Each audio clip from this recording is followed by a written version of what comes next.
இன்னைக்கு வீடியோவில் Snellen chart versus லாக்மார் chart பற்றி தான் பார்க்க போகிறோம். லாக்மார் சார்ட்ஸ் அப்படின்னு சொல்கிறது வந்து அப்ரோப்ரியேட்டான்னு கேட்டால் கிடையாது. அதுக்கான ரீசன் நான் வீடியோவோட எண்டில் சொல்கிறேன். ஸோ வீடியோவை ஸ்கிப் பண்ணாமல் பாருங்கள். இந்த வீடியோவில் இருக்க நிறைய இன்ஃபர்மேஷன்ஸ் வந்து உங்களுக்கு வைவால் யூஸ் ஆகும். ஸ்னெல்லன் சார்ட்டை நம்ம 6 மீட்டர்ஸ் அதாவது 20 ஃபீட் டிஸ்டன்ஸில் வச்சு தான் செக் பண்ணுவோம். ஸ்னெல்லனில் இருக்க ஒரு லெட்டரும் அந்த அப்ரோப்ரியேட் டிஸ்டன்ஸில் பார்க்குறப்போ நம்மளோட ரெட்டினால் 5 மினிட்ஸ் ஆஃப் ஆர்க்கு சப்டெண்ட் ஆகும். இந்த மினிட்ஸ் ஆஃப் ஆர்க் இல்லை ஆர்க் மினிட்ஸ் பற்றி நான் செப்பரேட்டாக ஒரு வீடியோ போடுறேன். ஸோ அப்போ தான் உங்களுக்கு அந்த கான்செப்ட் என்னன்றது புரியும். அதே மாதிரி லெட்டரோட ஒரு பார்ட்டுமே வந்து 1 மினிட் ஆஃப் ஆர்க் ரெட்டினால் சப்டெண்ட் ஆகும். எக்ஸாம்பிளுக்கு இந்த பிக்சரில் இ அப்படின்ற லெட்டர் பார்க்குறீங்க. ஸோ இந்த டோட்டல் லெட்டர் வந்து 5 மினிட்ஸ் ஆஃப் ஆர்க். அந்த ஈயோட ஒரு ஹேண்டும் வந்து 1 மினிட் ஆஃப் ஆர்க். அண்ட் அந்த 2 ஹேண்ட்க்கும் நடுவில் இருக்க அந்த கேப்புமே வந்து 1 மினிட் ஆஃப் ஆர்க். ஸோ ஈக்கு நடுவில் இருக்க இந்த 2 கேப்புமே பேஷண்ட் ரிசால்வ் பண்ண முடிஞ்சாதான் அந்த லெட்டர் இ அப்படின்றது பேஷண்ட்டுக்கு தெரியும். ஸ்னெல்லன் சார்ட்டில் எப்படி நம்ம விஷுவல் அக்யூட்டியை எழுதுவோம் அப்படின்னா, அந்த ஸ்கோரிங் மெத்தட் பேர் line assignment method. For example patient first line படிக்கிறாங்க அப்படின்னா அதை 6/16 எழுதுவோம். செகண்ட் லைன் படிக்கிறாங்கன்னா 6/36 எழுதுவோம். ஸோ இண்டிவிஜுவல் லெட்டரோட ஸ்கோர் கிடையாது, நம்ம லைனோட ஸ்கோர் தான் எழுதுவோம். நம்ம ஸ்னெல்லன் அக்யூட்டியை ஃப்ராக்ஷனில் எழுதுவோம். ஃபார் எக்ஸாம்பிள் 6/9 6/12 அப்படின்றது. ஸோ அந்த ஃப்ராக்ஷனை நம்ம எப்படி பார்க்கணும் அப்படின்னா, நியூமரேட்டரில் இருக்க அந்த 6 என்னென்னா டெஸ்டிங் டிஸ்டன்ஸை வந்து டினோட் பண்ணுது. நம்ம யூஸ்வலாக ஸ்னெல்லன் சார்ட்டை 6 மீட்டர்ஸில் வச்சு தான் டெஸ்ட் பண்ணுவோம். ஸோ நியூமரேட்டரில் 6. அடுத்து டினோமினேட்டர் எதை குறிக்குதுன்னா, ஸோ ஸ்னெல்லன் சார்ட்டில் வந்து நிறைய லைன்ஸ் இருக்குது இல்லையா. ஸோ எந்த ஸ்மாலஸ்ட் லைன் வந்து பேஷண்ட்னால் படிக்க முடியுதோ அந்த லைனோட வேல்யூ தான் நம்ம டினாமினேட்டர் எழுதுவோம். For example patient first line மட்டும்தான் படிக்கிறாங்கன்னா 6/60 அப்படின்னு எழுதுவோம். செகண்ட் லைன் படிக்கிறாங்க, செகண்ட் லைன் வரைக்கும் தான் படிக்க முடியுதுன்னா 6/36. ஸோ இந்த 60/36 அப்படின்றதெல்லாம் என்னென்னா, ஸோ 6/60 டார்கெட்டை நம்ம 60 மீட்டர்ஸில் வச்சாலும் ஒரு எம்மெட்ரோப் ஐனால் வந்து அந்த டார்கெட்டை படிக்க முடியணும். ஸ்னெல்லன் சார்ட்டை கிளினிக்ஸில் மோஸ்ட் காமனாக யூஸ் பண்ணாலும் அதில் சில டிஸ்அட்வான்டேஜஸ்லாம் இருக்குது. முதல்ல அது என்னென்னன்றதை பார்ப்போம். ஸ்னெல்லன் சார்ட்டோட ஃபர்ஸ்ட் ப்ராப்ளம் என்னென்னா, ஒரு லைன்லேயும் வேரியபிள் நம்பர்ஸ் ஆஃப் லெட்டர்ஸ் இருக்கும். ஸோ 660 லைனில் பார்த்தீங்கன்னா ஈதர் ஒரு லெட்டர் இல்லை 2 லெட்டர் இருக்கும். அதே better visual acuity lines for example 66 இல்லை 69 எடுத்துக்கிட்டிங்கன்னா 6 to 8 லெட்டர்ஸ் இருக்கும். ஃபார் எக்ஸாம்பிள் இப்போ ஒரு பர்டிகுலர் பேஷண்ட்டுக்கு 660 டார்கெட்டில் இருக்க அந்த ஒரு லெட்டரோ இல்லை 2 லெட்டரோ ரிசால்வ் பண்ண முடியல அப்படின்னா, ஸோ பேஷண்ட்டுக்கு 660 அளவுக்கு கூட விஷன் இல்லைன்றது தான் மீனிங். அதே 69 இல்லை 6/6 அவங்க ஒரு லெட்டர் மிஸ் பண்ணாங்க அப்படின்னா அவங்களுக்கு ஆல்மோஸ்ட் 6/6 விஷன் இருக்குன்னு தானே மீனிங். ஸோ இது வந்து இன்அப்ரோப்ரியேட். ஸோ இதுதான் ஸ்னெல்லனோட ஃபர்ஸ்ட் டிஸ்அட்வான்டேஜ். நான் முன்னாடி சொன்ன மாதிரி ஸ்னெல்லன் சார்ட்டில் யூஸ் பண்ணுறது line assignment method. So patient read பண்ணுற லைனுக்கு தான் ஸ்கோர் தவிர அவங்க ரீட் பண்ணுற லெட்டர்ஸ்க்கு ஸ்கோர் கிடையாது. ஸோ அப்படி பார்த்தா 6/60 டார்கெட்டில் வந்து நிறைய லெட்டர்ஸ் இருந்தால் தான் அதை நம்ம லைன்னு கன்சிடர் பண்ண முடியும்.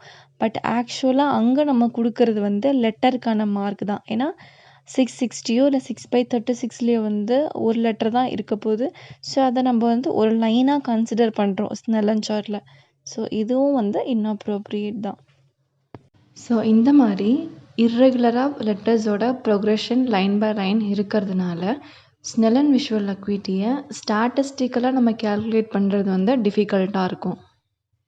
ஸ்னெல்லன் சார்ட்டோட பிக்கஸ்ட் டிஸ்அட்வான்டேஜ் என்னென்னா க்ரௌடிங் ஃபினாமினன். ஸோ இது என்னென்னா, லைன்ஸ் சார்ட்டில் ப்ரோக்ரஸ் ஆக ஆக லெட்டர்ஸோட எண்ணிக்கை வந்து நிறைய இருக்கும். ஸோ ஒரே லைனில் மல்டிபிள் லெட்டர்ஸ் நெருக்கமாக இருக்கிறதுனால ஒரு லெட்டர் பக்கத்தில் இருக்க இன்னொரு லெட்டரை அஃபெக்ட் பண்ணுறதுக்கு சான்ஸ் இருக்குது. ஸோ இந்த க்ரௌடிங் இருக்கிறதுனால நம்ம அந்த பர்டிகுலர் லெட்டரை கரெக்டாக ரிசால்வ் பண்ணுறதுக்கு கஷ்டமாக இருக்கும். ஸோ இதுதான் க்ரௌடிங் ஃபினாமினன். இந்த க்ரௌடிங் ஃபினாமினனும் சார்ட் முழுக்க வந்து வேரி ஆகிட்டே இருக்கும். ஏன்னா மேலே இருக்க லைன்ஸ், அதாவது 660 6/36 பார்த்தீங்கன்னா 2 பிக் லெட்டர் தான் இருக்கும். ஸோ அதில் இருக்க க்ரௌடிங் ஃபினாமினன் கீழே இருக்க லைன்ஸ், அதாவது 6966 கம்பேர் பண்ணுறச்ச கம்மியாக இருக்கும். ஏன்னா மேலே வந்து கம்மி லெட்டர்ஸ் இருக்குது, கீழே அப்படியே ப்ரோக்ரெஷன் ஆகி கீழே போகிறப்போ ஜாஸ்தி லெட்டர்ஸ் இருக்குது. ஸோ க்ரௌடிங் ஃபினாமினனுமே ஸ்னெல்லன் சார்ட்டில் மேலேருந்து கீழே வரப்போ வேரி ஆகுது. அடுத்து நம்ம பார்க்க போகிறது பெய்லி லோவி சார்ட். இந்த சார்ட்டில் ஆல்மோஸ்ட் எல்லா லெட்டர்ஸுமே வந்து ஈக்குவல் லெஜிபிலிட்டியோடு இருக்கும். அதாவது அந்த லெட்டர்ஸ் வந்து கிளியராக ரீட் பண்ண முடியும். ஏன்னா நம்ம பெய்லி லோவி சார்ட்டில் யூஸ் பண்ணுற எல்லா லெட்டர்ஸுமே நான் செரிஃப் லெட்டர்ஸ். அடுத்து பெய்லி லோவி சார்ட்டில் டோட்டலாக 14 ரோஸ் இருக்கும். ஒரு ரோலுமே வந்து 5 லெட்டர்ஸ். அந்த 5 லெட்டர்ஸ் வந்து ஸ்லோன் லெட்டர்ஸ்ன்னு சொல்லுவோம். ஸோ ஆல்ஃபபெட்ஸில் பிக்கியாக ஒரு 10 லெட்டர்ஸ் எடுத்திருப்பாங்க. ஸோ அந்த லெட்டர்ஸ் மட்டும்தான் இந்த சார்ட்டில் ரிப்பீட்டடாக வரும். அண்ட் அப்படி வர லெட்டர்ஸுமே வந்து அப்பர் கேஸாக இருக்கும். அதாவது கேபிட்டல் லெட்டர்ஸ் அண்ட் நான் செரிஃப் லெட்டர்ஸ் தான் யூஸ் பண்ணியிருப்பாங்க. ஸோ பெய்லி லோவி சார்ட்டோட லெட்டர்ஸ் எல்லாமே வந்து 5x5 ஸ்கொயரில் ஈக்குவலாக நம்மளால் ப்ளேஸ் பண்ண முடியும். அடுத்தது பெய்லி லோவி சார்ட்டில் லெட்டரோட ஸ்ட்ரோக் வித், அதாவது ஃபார் எக்ஸாம்பிள் நான் இப்போ ஈன்னு ஒரு லெட்டர் எடுக்கிறேன்னா, ஸோ ஈக்கு நம்ம 3 கோடு போடுவோம் இல்லையா? ஸோ அந்த ஒரு கோடோட திக்னஸ் தான் நம்ம ஸ்ட்ரோக் வித் அப்படின்னு சொல்லுவோம். இது எதுக்கு ஈக்குவலாக இருக்கும்னா, இப்போ அந்த லெட்டரோட ஹைட் நம்ம 5 எடுத்துக்கிட்டோன்னா அதில் 1 பார்ட் தான் வந்து நம்ம ஸ்ட்ரோக் விதை யூஸ் பண்ணிப்போம். அண்ட் நான் கீழே கொடுத்துருக்கிறது எல்லாமே வந்து ஸ்லோன் லெட்டர்ஸ் தான். ஸோ இதுதான் பெய்லி லோவி சார்ட்டில் மோஸ்ட்டாக யூஸ் பண்ணுவாங்க. இந்த சார்ட்டில் ஒரு லெட்டருக்கும் இன்னொரு லெட்டருக்கும் நடுவில் உள்ள கேப் வந்து எல்லா ரோலையுமே வந்து ஈக்குவலாக இருக்கும். ஸோ அந்த கேப் எப்படி இருக்கும்னா, ஒரு லைன் எடுத்துக்கிட்டிங்கன்னா அந்த லைனில் இருக்க அந்த லெட்டரோட அகலம் தான் ஒரு லெட்டருக்கும் நடுவில் உள்ள கேப்போட அகலம். ஸோ இது ரெண்டுமே வந்து ஈக்குவலாக இருக்கும்.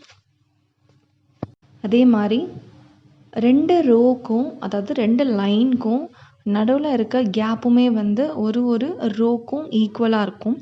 ஸோ இந்த கேப் எதுக்கு ஈக்குவலாக இருக்கும்னா, கீழே உள்ள ரோவில் இருக்க லெட்டரோட ஹைட்டு தான் 2 லைனுக்கும் நடுவில் உள்ள கேப். ஃபார் எக்ஸாம்பிள் இங்கே 660 லைன் எடுத்துப்போம் அண்ட் 636 லைன் எடுத்துப்போம். ஸோ இந்த 2 லைனுக்கும் நடுவில் உள்ள கேப் எதுக்கு ஈக்குவலாக இருக்கும்னா, 636 லைனில் இருக்க லெட்டரோட ஹைட்டுக்கு ஈக்குவலாக இருக்கும். லெட்டர் சைஸோட ப்ராக்ரெஷன் வந்து எல்லா லைன்ஸுமே ஈக்குவலாக இருக்கும். ஸோ இவங்க எந்த யூனிட்ஸில் கொடுத்துருக்காங்கன்னா, லாகரித்மிக் யூனிட்ஸில் கொடுத்துருக்காங்க. ஒரு லைனுக்கும் இன்னொரு லைனுக்கும் எவ்வளோ இன்டர்வல்னால் 0.1 லாக் யூனிட்ஸ் தான். ஸோ ஃபர்ஸ்ட் லைன் பார்த்தீங்கன்னா 0.8 லாக் யூனிட்ஸ் இருக்குது. கீழே பார்த்தீங்கன்னா, அதாவது 636 லைன் பார்த்தீங்கன்னா 0.7. ஸோ இந்த மாதிரி 0.1 லாக் யூனிட்ஸாக கம்மியாகிட்டே வரும். நம்ம இப்போது லாக்மார் சார்ட், அதாவது பெய்லி லோவி சார்ட்டை வந்து 0.1 லாக் ஸ்டெப்புக்கு கொஞ்சம் முன்னாடி மூவ் பண்ணுறோம். அதாவது 6 மீட்டர்லேருந்து 4.8 மீட்டருக்கு மூவ் பண்ணாலோ, இல்லை 4.8 மீட்டரில் வச்சு 3.8 மீட்டருக்கு முன்னாடி மூவ் பண்ணாலோ, அங்கே வந்து லெட்டரோட சைஸ் வந்து 25% வந்து இன்க்ரீஸ் ஆகும். ஸோ அப்படி இன்க்ரீஸ் ஆகிறப்போ பேஷண்ட்னால் எக்ஸ்ட்ரா ஒரு லைன் வந்து படிக்க முடியணும்.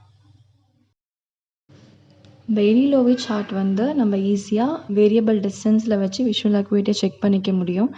ஏன்னா நம்ம வேரியபிள் டிஸ்டன்ஸில் சார்ட்டை மூவ் பண்ணாலும் விஷுவல் அக்யூரேட்டியை எப்படி மாடிஃபை பண்ணி எழுதணுன்றதுக்காக கீழே நமக்கு ஒரு சின்ன டேபிள் மாதிரி ஒரு சார்ட்லேயுமே, லாக்மார் சார்ட்லேயுமே வந்து கொடுத்துருப்பாங்க. அண்ட் ஸ்னெல்லனை கம்பேர் பண்ணுறப்போ லாக்மாரில் நமக்கு வந்து இவ்வளோ பெனிஃபிட்ஸ் இருக்குது. அண்ட் இது நம்ம லாக்மார் சார்ட்டுன்னு சொல்கிறது வந்து அப்ராப்ரியேட்டா அப்படின்னு கேட்டால் கிடையாது. லாக்மார் சார்ட் அப்படின்னு ஒரு சார்ட் கிடையாது. சார்ட்டில் யூஸ் பண்ணுற அந்த ஜியாமெட்ரிக் நொட்டேஷன் தான் வந்து லாக்மாரே தவிர லாக்மார் சார்ட் அப்படின்னு நம்ம கிளினிக்கலாக சொல்லக்கூடாது.